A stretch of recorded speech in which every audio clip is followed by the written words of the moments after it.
കരുവന്നൂർ സഹകരണ ബാങ്കിലെ കള്ളപ്പണം ഇടപാട് കേസിൽ സിപിഎമ്മിനെ എൻഫോഴ്സ്മെന്റ് ഡയറക്ടറേറ്റ് പ്രതി ചേർത്തതോടെ കൂടുതൽ അറസ്റ്റിന് സാധ്യത കൂടി.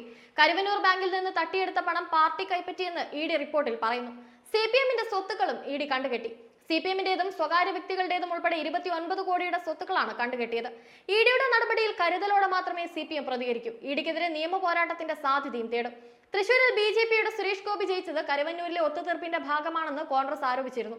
പുതിയ സംഭവ വികാസങ്ങളോടെ ഈ പ്രചരണത്തെ പ്രതിരോധിക്കാൻ സിപിഎമ്മിനാകും. സിപിഎം ജില്ലാ സെക്രട്ടറി എം വർഗീസിന്റെ പേരിലുള്ളതാണ് കണ്ടുകെട്ടിയ സ്വത്തുക്കളും അക്കൗണ്ടുകളും. പാർട്ടിയുടെ വിവിധ ഘടകങ്ങളുടെ 8 അക്കൗണ്ടുകളാണ് കണ്ടുകെട്ടിയത്. ഇരുതല മൂർച്ചയുള്ള നടപടിയാണിതെന്ന് സിപിഎം തിരിച്ചറിയുന്നുണ്ട്. തൃശൂർ ജില്ലാ കമ്മിറ്റിയുടെ 2 അക്കൗണ്ടുകളും ഇതിൽ ഉൾപ്പെടും. പൊറത്തുശ്ശേരി ലോക്കൽ കമ്മിറ്റി ഓഫീസ് നിർമ്മിക്കാൻ വാങ്ങിയ ഭൂമിയും കണ്ടുകെട്ടി. സിപിഎമ്മിൽ നിന്ന് മാത്രം കണ്ടുകെട്ടിയത് 70 ലക്ഷത്തിലധികം രൂപയുടെ സ്വത്തുക്കളാണ്. സിപിഎമ്മിനൊപ്പം കരുവന്നൂർ സഹകരണ ബാങ്കിൽ നിന്ന് അനധികൃതമായി ലോൺ സമ്പാദിച്ചവരുടെ സ്വത്താണ് കണ്ടുകെട്ടിയത്. സിപിഎമ്മിന്റെ 60 ലക്ഷം രൂപയുടെ 8 ബാങ്ക് അക്കൗണ്ടുകൾ അടക്കമാണ് ഇഡി കണ്ടുകെട്ടിയത്. കേന്ദ്ര സർക്കാരിന്റെ രാഷ്ട്രീയ വിരോധമാണ് ഇതിന് പിന്നിലെന്ന് സിപിഎം ആരോപിക്കുന്നു. കരുവന്നൂർ ബാങ്ക് തട്ടിപ്പുമായി ബന്ധപ്പെട്ട 3ാം ഘട്ട സ്വത്ത് മരവിപ്പിക്കലാണ് എൻഫോഴ്സ്മെന്റ് ഡയറക്ടറേറ്റിന്റേത്. 29 കോടിയുടെ സ്വത്തുക്കളാണ് മരവിപ്പിച്ചത്. കണ്ടുകെട്ടിയതിൽ അധികവും ബാങ്കിൽ നിന്ന് ലോൺ എടുത്ത് തിരിച്ചടയ്ക്കാത്തവരുടെ സ്വത്തുക്കളാണ്.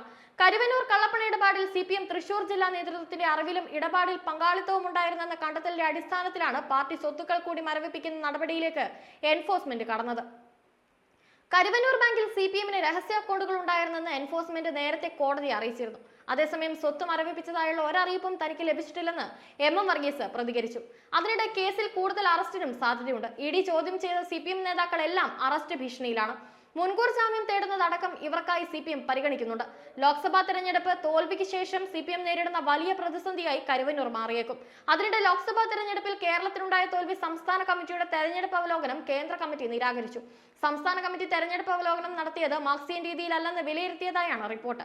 ആഴത്തിലുള്ള തിരുത്തൽ നടപടികൾ വേണമെന്ന് നേതാക്കൾ യോഗത്തിൽ അഭിപ്രായപ്പെട്ടു. കേരളത്തിലെ പാർട്ടിയുടെ പ്രകടനം നിരാശപ്പെടുത്തുന്നതെന്നാണ് കേന്ദ്ര കമ്മിറ്റി റിപ്പോർട്ടിലുള്ളത്.